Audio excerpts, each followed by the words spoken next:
தமிழ் குர்ஆன். இதே முறையில் நாம் உங்களை ஒரு நடுநிலை உள்ள உம்மத்தாக சமுதாயமாக ஆக்கியுள்ளோம். அப்படி ஆக்கியது நீங்கள் மற்ற மனிதர்களின் சாட்சியாளர்களாக இருப்பதற்காகவும் ரசூல் நம் தூதர் உங்கள் சாட்சியாளராக இருப்பதற்காகவுமே ஆகும்.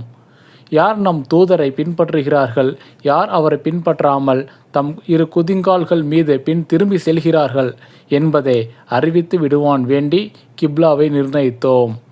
இது அல்லாஹ் நேர்வழி காட்டியோருக்கு தவிர மற்றவர்களுக்கு நிச்சயமாக ஒரு பலுவாகவே இருந்தது. அல்லாஹ் உங்கள் ஈமானை நம்பிக்கையை வீணாக்க மாட்டான். நிச்சயமாக அல்லாஹ் மனிதர்கள் மீது மிக பெரும் கருணை காட்டுபவன், நிகரற்ற அன்புடையவன். குறிப்பு: 786 நம்பர் என்றால் என்ன? முஸ்லிம் மக்களிடையே இருக்கும் மூட நம்பிக்கைகளுள் இதுவும் ஒன்று.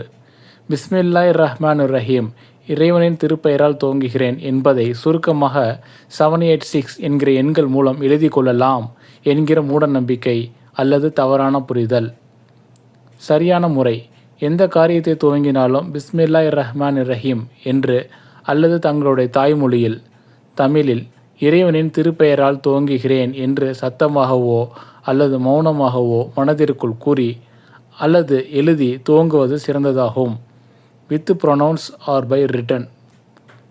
அனைத்து வகையான மூட நம்பிக்கைகளை நாம் புரிந்து அதிலிருந்து விலகிடவும் முஹம்மது நபிகள் நாயகம் காட்டித்தந்த அல்லது கற்றுத்தந்த நல்வழியில் நாம் வழி நடந்திடவும் இறைவன் அருள் புரிவானாக.